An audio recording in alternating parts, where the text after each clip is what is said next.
Hi. Okay, now, gallery, we're about to start our podcast. We're going to start to my podcast. We need to dance, okay? Okay. We're going to have a little jig. Okay, cool.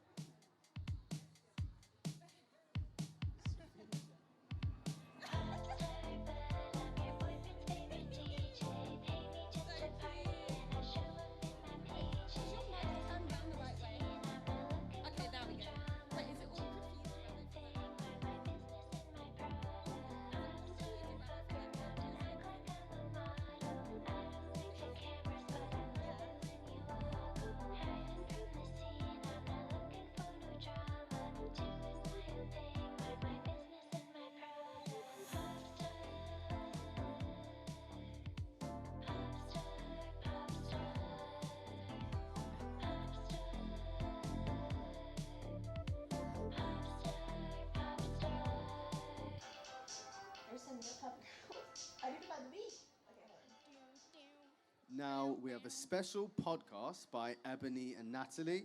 Ebony is a TPF alumni, a fashion photographer, creative director, and founder of Bon Bon magazine. Natalie is a makeup artist who discovered and developed her multidisciplinary skills. She is also interested in editorial beauty, fashion-based imagery, and has created Sanxtuary magazine. Off to you guys. Hello. Hi. Hello, darlings, and welcome back to Afternoon Tea with Bon Bon magazine. I'm your host, Ebony Louise Barrett. Grab yourself a cup of tea. I don't think there's any available, so grab yourself an alcoholic drink at this time of day. No judgment. It's time to get cute and cozy together. This is the sleepover episode, so you guys are also involved in the conversation. I'll be having a live Q&A for the last 5 to 10 minutes of the podcast. So yeah, this evening I am joined by my wonderful friend and colleague, Natalie Vest-Jones. Hey y'all. Natalie is a super talented makeup artist. We've worked together on shoots and she saved my ass on one or two. She is also the creative director of her own publication, The Sanxtuary, a fashion and beauty magazine exclusively featuring BIPOC and/or LGBTQ+ creatives. Welcome, Natalie.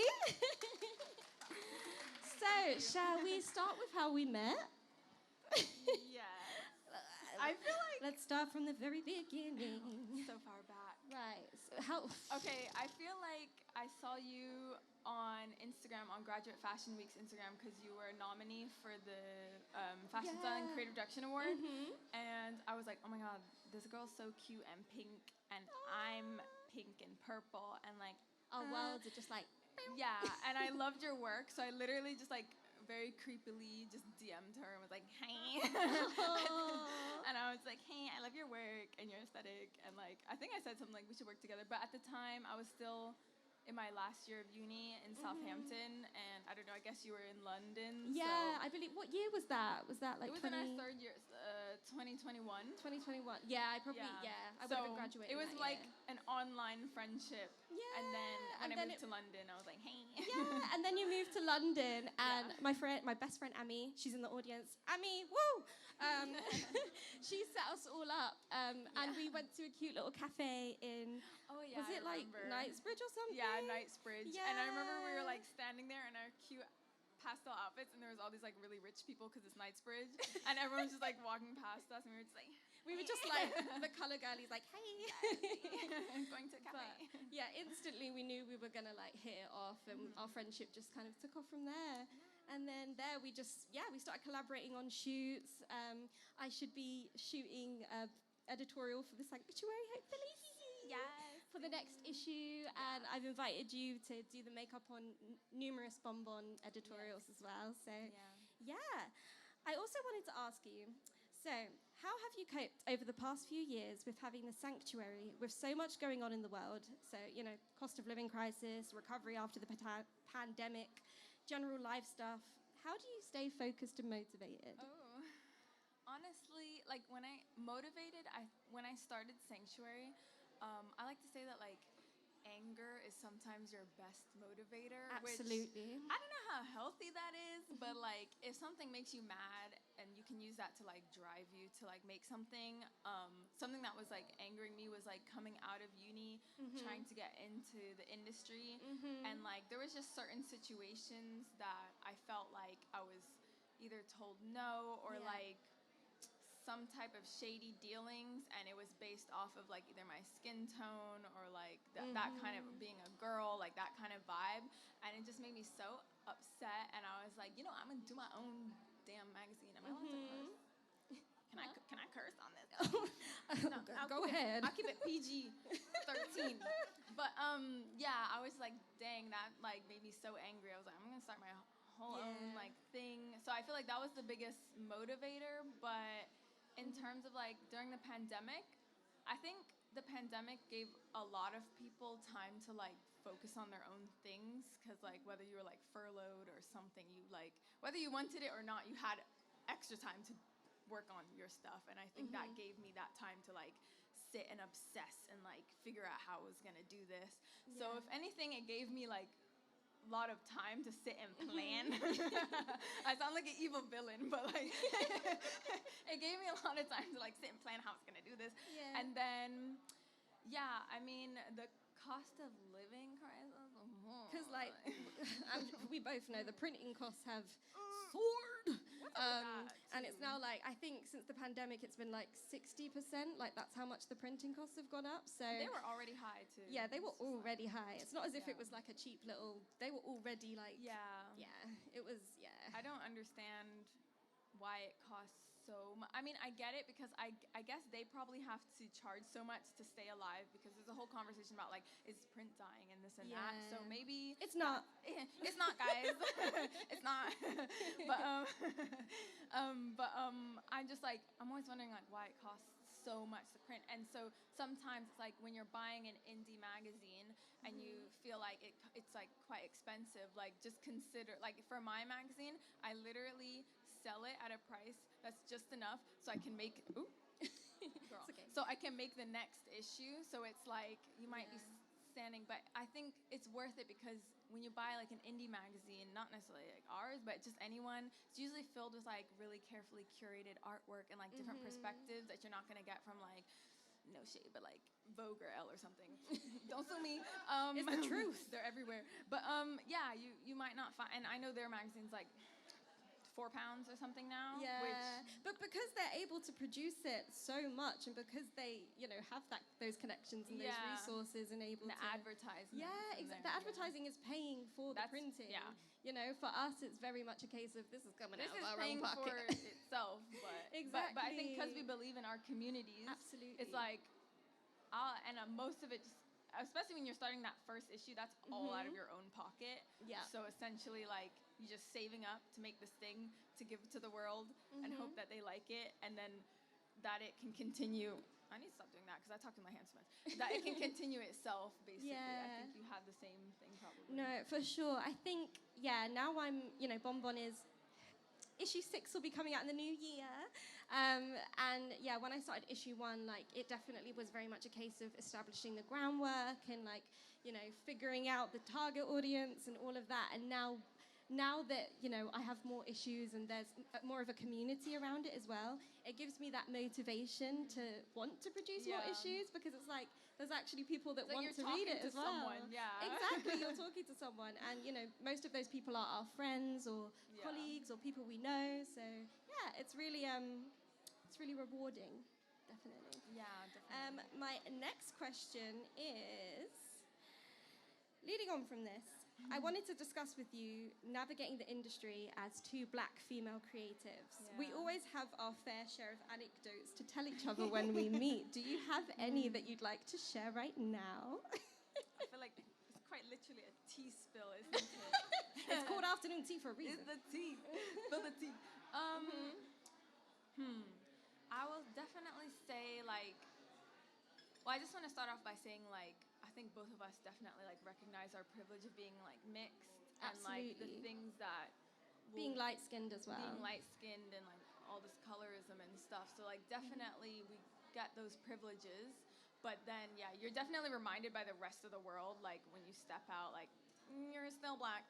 You're not white. Like, it depends, like, as a mixed girl, like, what space you're in. Like, you feel too white, you feel too black. We all heard Logic rap it 1,000 times. I'm sorry. But, but I think, like, yeah, like, one particular one that comes into mind, and I feel like I probably have a bunch of, like, creatives in this audience, I assume, since you're all here. But I don't know if you guys know the, just like a tea spill. I don't know if you know the Instagram assisting work. You get some job. Girl. Should I spill the tea? You I don't should know. spill the tea. I don't know who runs this.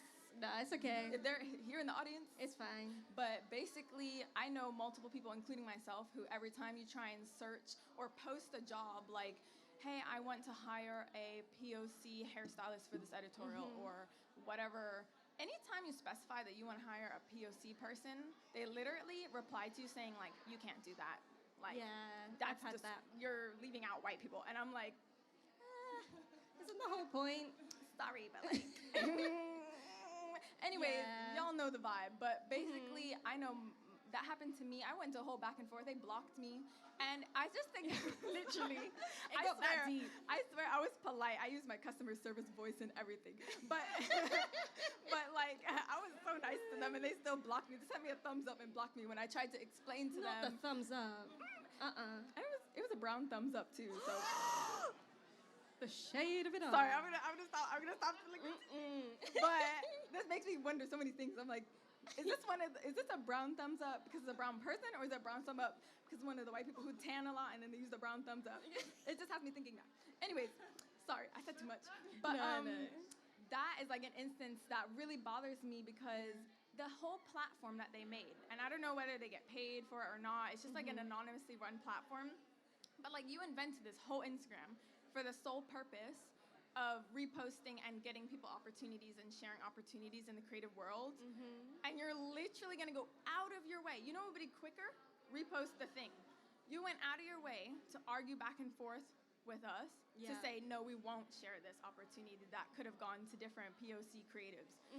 You spend 15 minutes telling me why you couldn't do that instead of just resharing it. That bothers me, and I just remember when that happened, it like relit that anger. That like I was like, the reason again, we started it all. Yes, again, the motivation. You're like, okay, so because sometimes we surround ourselves with our community, and like sometimes you live in this perfect little bubble full of everyone who agrees with you, and then you just get reminded by like one of these people, and you're just like, okay, I'm still have work to do apparently. But yeah, that's like an instance for me. But yeah, what about you? Well, leading on from that point, I feel like, I've also been in the DMs with assistant works, and it's been an interesting conversation, let me say that. But yeah, they're very specific on what you can and cannot post, but when it comes to, specifically being like, I'm looking for a POC model or I'm looking for a POC stylist, I don't think it should be the kind of thing where they're like, you're not allowed to say this. They're literally like, not you. It's like the whole point we're doing this is to open up the community and show more creatives of all colors, and also, in our field. There's an alternative.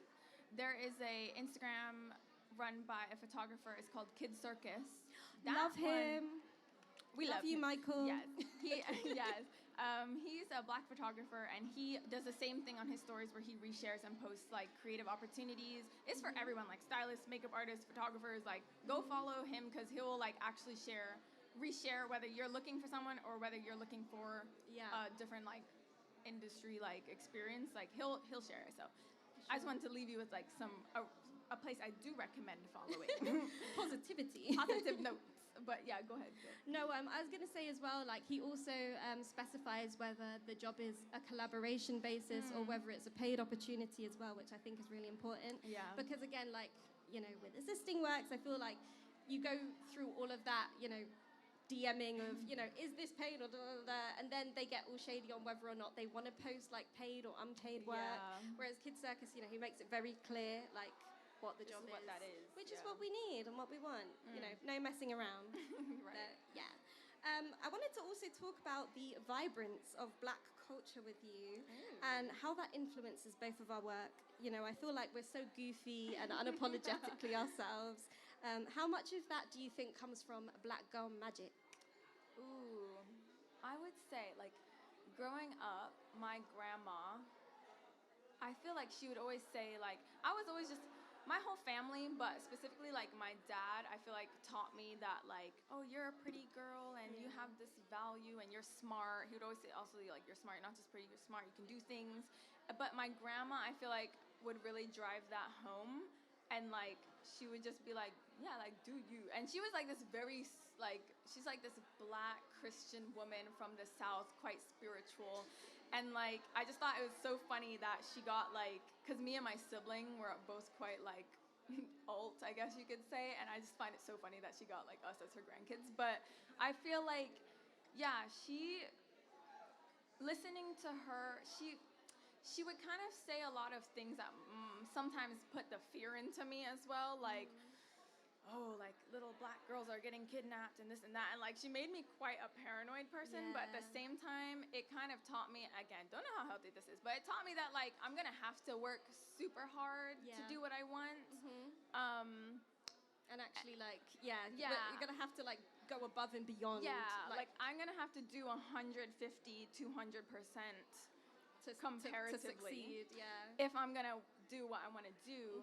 And I think she's just really inspiring to me because, like, sometimes I forget, like, I don't know if y'all can tell with the accent, but, like, I'm American, half Danish, half American, but I grew up in the States, and I forget that, like, where it's not that long ago, you know? I'm like, oh, did you have to drink out of a different fountain? Yeah.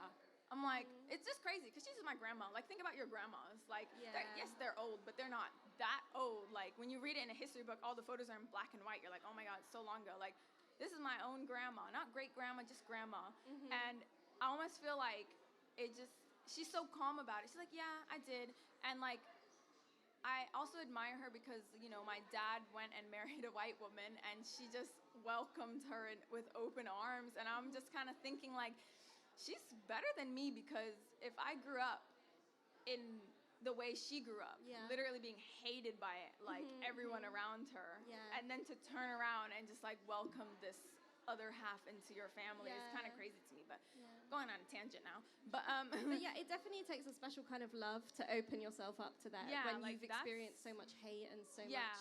You know, when you just see someone else, you're just like, dang, like this person's better than me. Like, I'm pettier than that. Like, you know, so it's like she inspires me in that way. But also, just seeing how far she's come. Like, she's got her own little nice house in North Carolina, and she's just chilling and drinking her iced tea and her lemonade, and she just made this life, and she survived through all of that. And that just inspires me to feel like, okay, well then her generation left me off here, and now I can keep going for then my kids and great grandkids, I don't know. But, you know, like, that inspires me. And whenever I'm feeling demotivated, I literally think about, like, all my ancestors who just survived so much. And I'm just sitting in my depression couch like, oh, girl, let me get up. Like, everybody else survived this. Like, I can get up and do this. Yeah, they set the groundwork for us to thrive. So we should, you know, we have the resources, but again, the mental health be mental health in. So and the sometimes things take a bit longer than they need to, but that doesn't matter because it still gets done, and time is an illusion, so whatever. Everything is a simulation. My last question before we move on to the live Q&A is, how do you find ways to wind down and switch off from the grind? And also, how do you cope in those quieter moments, those more confronting moments with yourself? For example, I suffer chronically with OCD, anxiety, depression, and we may as well throw undiagnosed ADHD into the mix, which can make creating sometimes feel impossible and incredibly daunting. How do you pull yourself out of those moments and keep pushing? Deep question. I have to think. I definitely need escapism, which I think is why it also is reflected a lot in my work. I know a lot of people are like, and sometimes I'm self-conscious about this of my work too, that my work's very like happy and cool and futuristic and positive. Like, I don't really dwell on like the dark things of the past, and I do think that's important to inform how you move forward as a community. But I just want my work and my magazine and the imagery that I make to be something that like POC people just look at it and be like, wow, this is so cool. I love seeing myself in that. And it doesn't have to be deeper than that sometimes. It can just be like a nice little escape. So I think that's also what made me fall into like all this fairy tale like aesthetic. You're just dreaming and you can do whatever. and I also feel like we don't see ourselves in those spaces often. So I'm like, why not? But also have this saying like that I have with my boyfriend where I say like, I'll say, we need to get myself together, because I'm like, I can't get myself together by myself. So I say like, we need to get me together. Sometimes. So shout out to him. But I think definitely just like having your community and your loved ones like support you, and like, don't be that person who can't ask for help. Like, just y'all know who you are, who just like can't ask for help. Just ask for help. Like, if you need support, like you're like, especially like with mental health. Like, I know not everyone's family is like receiving of that or very understanding of that, but like, look beyond your family. Then like, there's always a community that's gonna like catch you if you fall. So that's what I would say. I don't know if that was cheesy, but like, that's what I would say. I was gonna say as well, like with Bonbon, like it's creating that, you know, family that you may not have experienced as well. And I feel that, you know, what you were saying about like the fairy tale aesthetic and the kawaii and, you know, the dreaminess of it all, I feel that, you know, the reason we go back to that is because we're serving our inner child that almost grew up too quickly, and we're trying to reclaim that and come back to that and just celebrate and come back to that, because there's nothing wrong with, you know, dressing kawaii and loving pastel colors and, you know, wanting to spread that kind of happiness, not just with yourself but with the world as well. Like, it's so important, you know, when I see someone reading Bonbon magazine and say to me like, oh my gosh, it's amazing to see myself, like I see myself, I've never seen myself in a publication before, or seen black women, you know, in hyper feminine dress, or just be represented in that light. So I think it's really important that, you know, we do what we do, and we should be proud of that. Yeah. But that's the end of the podcast, guys. Thank you so much. Thank you so much for listening. Going to move on to the live Q&A portion now. So if anyone has any questions, now's your chance. If you don't, that's fine too. Like, someone has to ask something. Yeah, someone has to ask something. The pressure. Hello, Amy. Hi. So I guess my question, maybe for both of you, is, I feel like this is such a cliche, typical question, but do you have like a dream? Like, what's your like a really big goal of yours that you'd like to achieve within, not just like your magazines, but just within your kind of creative kind of work? Like, is there someone you really want to work with? Is there like a project you've always dreamed of doing, or even just something that you just aspire to kind of be a part of someday? Do you want to go first? I think, honestly, first and foremost, like, I just want to be the full-time creative director of Bonbon magazine. That's the dream. Like, I want, you know, to be able to... I want to be able to, share my work with the world and, have Bonbon enter the mainstream a little bit, but not so much that our world gets, you know, infiltrated by... but in the sense that I want, you know, the community to grow, and it's so amazing seeing, you know, for example, 𝒂𝒂𝒃, if any of you know, seeing a dark-skinned black woman in alternative kawaii fashion is so important, and I feel like it's only going to grow more thanks to, you know, social media and TikTok and all of that. So I think this is our time, and we should claim it. Period. What's your answer? Not to steal your answer or anything, but I think every creative like wishes that they can make like full-time money off of their creative skill. Like, so I would just say, like, again, like, ditto. Like, just get want that money. just want to be able to like continue creative directing Sanxtuary magazine and like getting proper funding for it, being able to pay everyone involved, like just seeing that grow, but also like, again, like seeing it enter a mainstream world, but remain protected in the sense that like this was made for these people and this is how it will remain for these people. Like, we're not just gonna like, I don't know if that's how everyone says they're gonna do before they sell out, but I feel like, but you know, I'm gonna not do that. No, we're genuine. This is a sacred space. This is a sacred space. No, Only for truth. real. Any other questions? I have a question. Yes. What is your favorite thing about working with each other? I love that question. I would say I just that. thought of that TikTok sound that's like, oh my Oh god, my I God, love this that question. Yeah. I would start. say that, like, I feel like we have so many similarities in our life. Like, it's kind of spooky, actually, because, like, when else are you going to meet, like, another, like, completely pastel, like, mixed race. girly, like, it's kind of weird, like, how did this happen? But I just think, yeah, so when, obviously, then, therefore, when we work together, it's just very much like, it's not like, propose this, well, no, let's propose, it's like, you want to do this? Yeah, like, yeah, I was thinking the same thing, so it's like, it doesn't take a lot for us to, like, come together and, like, do something, because it's, like, something we both want to do instantly, There's so many nuances in our friendship that are so, like, you know, unheard of. And, like, the fact that, you know, we've met each other in this universe is just so special. I love Natalie because she's just so understanding, and she takes me for who I am in whatever moment, whether that be, you know, happy Ebony or anxious Ebony.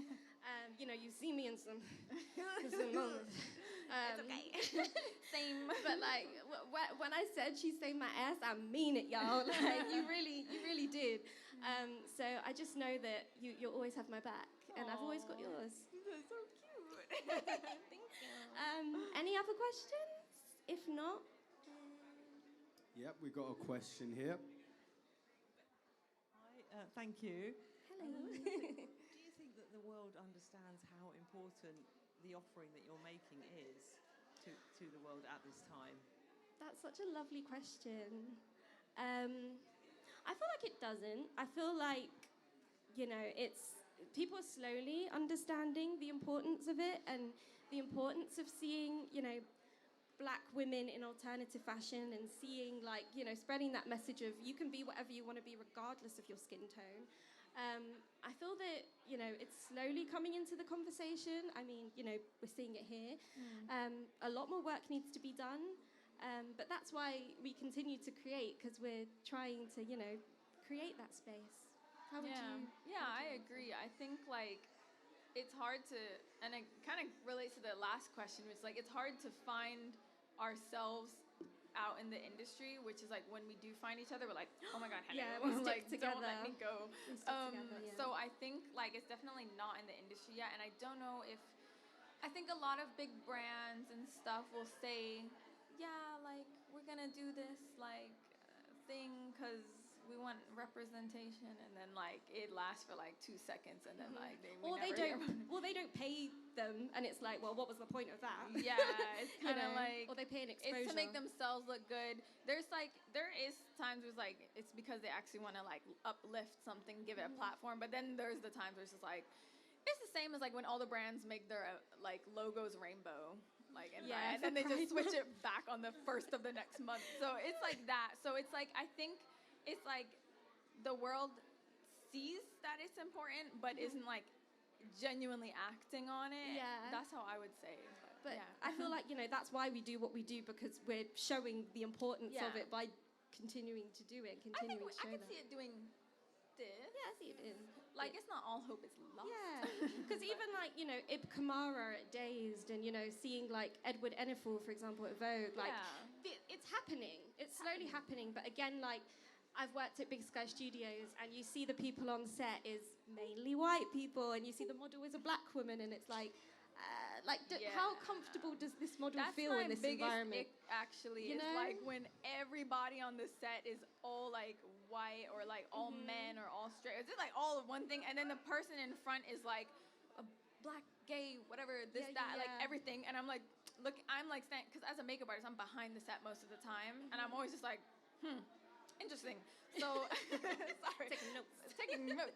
So I remember, like, when I made my magazine, that was, like, my number one thing. I was like, everyone behind the scene. I will almost have it the other way around, that everyone behind the scene is, like, from this community, but we have it in front of the scene too. But, like, that was, like, my main thing. I was like, we're changing that. Because then it shows how genuine the message truly is as well. Because it's like, we're doing this because we love it, and we're doing this because we find family in this community, not because we want a tokenistic Black person on our cover. Do you know what I mean? Tired of that. Yeah, I hope that answers your question. What a great question to end on. Can we have a round of applause, please?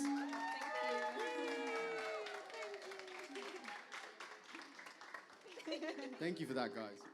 As we near the end of this remarkable evening, please feel free to stay till 10 p.m.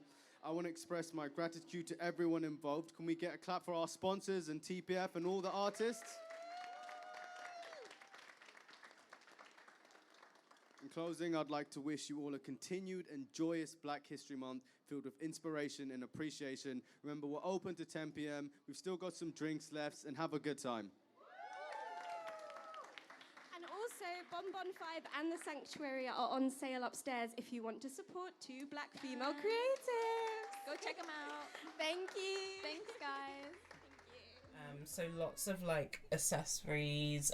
Typically that's what I would put on, and just really exaggerated and inspired by like different like kind of like J fashion, and also like Rococo and stuff like that. Yes. Oh, that's like my main thing. And then the pandemic ended and it was time to go back to the real world. And I grappled with like wanting to be this glam decor fairy, but also like having to wear uniform and stuff like that, and not having anywhere to kind of like express the side of me. I feel you. And I almost gave up until recently this year, after speaking to like a lot of like women in the J fashion community. I realized that just because I'm in the real world, I don't have to like give up that part of me, and it can still be expressed casually, even if it's like not even through fashion. It could just be through interests. It could be my my surroundings. Like